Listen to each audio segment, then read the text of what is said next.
this is Niana, and today we will make DIY Mimo pads.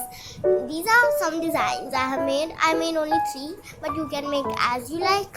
Now let's start. First, cut 3 squares of 7 by 7 centimeters.